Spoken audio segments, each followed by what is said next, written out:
ও ইনকলাব মঞ্চের মুখপাত্র শরীফ ওসমান হাদী আর আমাদের মাঝে নেই। ইন্না লিল্লাহি ওয়া ইন্না ইলাইহি রাজিউন। কিছুক্ষণ আগে সিঙ্গাপুরের পররাষ্ট্রমন্ত্রী ভিভিয়ান বালাকৃষ্ণন আমাকে টেলিফোনে এই হৃদয় বিদারক সংবাদটি জানিয়েছেন।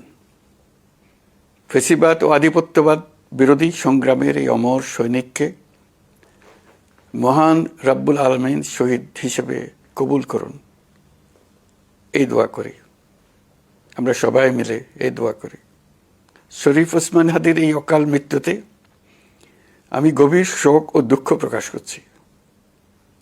তার প্রয়াণ দেশের রাজনৈতিক ও গণতান্ত্রিক পরিসরে এক অপূরণীয় ক্ষতি। আমি তার রুহের মাগফিরাত কামনা করছি এবং শোক সন্তপ্ত স্ত্রী, পরিবারের সদস্যবৃন্দ, স্বজন ও সহকর্মীদের প্রতি গভীর সমবেদনা জানাচ্ছি। শহীদ ওসমান হাদীর স্ত্রী ও একমাত্র সন্তানের দায়িত্ব সরকার গ্রহণ করবে। শহীদ শরীফ ওসমান হাদীর অকাল মৃত্যুতে আগামী শনিবার একদিনের রাষ্ট্রীয় শোক ঘোষণা করছি। এই উপলক্ষে শনিবার দেশের সব সরকারি, আধা সরকারি, স্বায়ত্তশাসিত প্রতিষ্ঠান, শিক্ষা প্রতিষ্ঠান সহ সরকারি বেসরকারি ভবন এবং বিদেশে বাংলাদেশ মিশনগুলোতে জাতীয় পতাকা অর্ধনমিত থাকবে। একই সাথে আগামীকাল শুক্রবার বাদ জুমা দেশের প্রতিটি মসজিদে শহীদ ওসমান হাদীর রুহের মাগফিরাত কামনায় বিশেষ দোয়া ও মোনাজাতের আয়োজন করা হবে। আপনারা তাতে শরীক হন। অন্যান্য ধর্মের উপাসনালয়গুলোতেও আয়োজন হবে বিশেষ প্রার্থনার। আমি বিশেষ কৃতজ্ঞতা জানাই সিঙ্গাপুর সরকারের প্রতি। তারা হাদীর চিকিৎসায় অত্যন্ত আন্তরিকতা ও পেশাদারিত্ব দেখিয়েছেন। বিশেষ করে সিঙ্গাপুরের পররাষ্ট্রমন্ত্রী ভিভিয়ান বালাকৃষ্ণন, যিনি একই সঙ্গে একজন বিশিষ্ট চিকিৎসক, তার প্রতিও। তিনি নিজে হাদীর পরিচর্যা করেছেন, আমাকে নিয়মিত চিকিৎসা সম্পর্কে খোঁজখবর দিয়েছেন। এই নৃশংস হত্যাকাণ্ডের সঙ্গে জড়িত সকল অপরাধীকে দ্রুত আইনের আওতায় আনা হবে এবং তাদের বিরুদ্ধে সর্বোচ্চ শাস্তি নিশ্চিত করা হবে। এ বিষয়ে কোনো ধরনের শৈথিল্য দেখানো হবে না। বিপ্লবী রক্তে উজ্জীবিত এই তরুণ নেতা ওসমান হাদী ছিলেন প্রতিবাদের অনন্য প্রতীক। তার কর্মের মধ্য দিয়ে তিনি শুধু প্রতিবাদ নয়, দেশপ্রেম, ধৈর্য ও দৃঢ়তার অনন্য দৃষ্টান্ত রেখে গেছেন।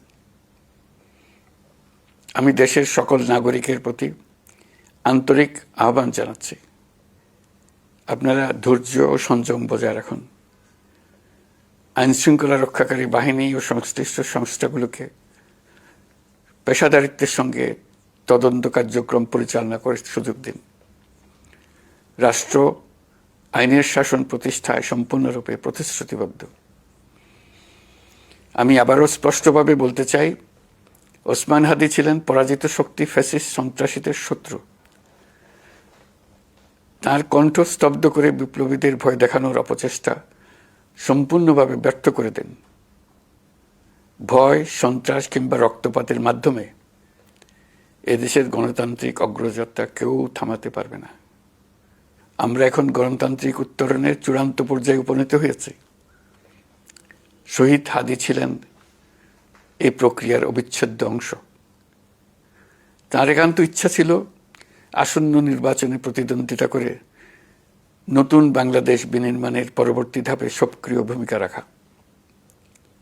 অত্যন্ত দুঃখের বিষয়, তার এই মহতী ইচ্ছা অপূর্ণ রয়ে গেল।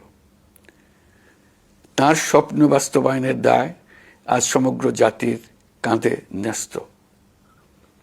আগামী দিনগুলোতে আমাদের সবাইকে ধৈর্য, সংযম, সাহস ও দূরদর্শিতার সঙ্গে এগিয়ে যেতে হবে, যাতে নির্বাচন ও গণতন্ত্রের শত্রু ফ্যাসিস্ট সন্ত্রাসী অপশক্তিকে চূড়ান্তভাবে পরাজিত করা যায়। এই শোকের মুহূর্তে আসুন আমরা শহীদ শরীফ ওসমান হাদীর আদর্শ ও ত্যাগকে শক্তিতে পরিণত করি, ধৈর্য ধারণ করি, অপপ্রচার ও গুজবে কান না দিই এবং যে কোনো হঠকারী সিদ্ধান্ত থেকে বিরত থাকে। যারা দেশকে অস্থিতিশীল করতে চান তাদের ফাঁদে পা না দিয়ে আসুন আমরা সবাই ঐক্যবদ্ধভাবে গণতন্ত্র, ন্যায় বিচার ও গণমানুষের অধিকার প্রতিষ্ঠার পথে অবিচল পদক্ষেপে এগিয়ে যাই। এটাই হবে শহীদ হাদির প্রতি আমাদের প্রকৃত শ্রদ্ধা। আল্লাহ হাফেজ।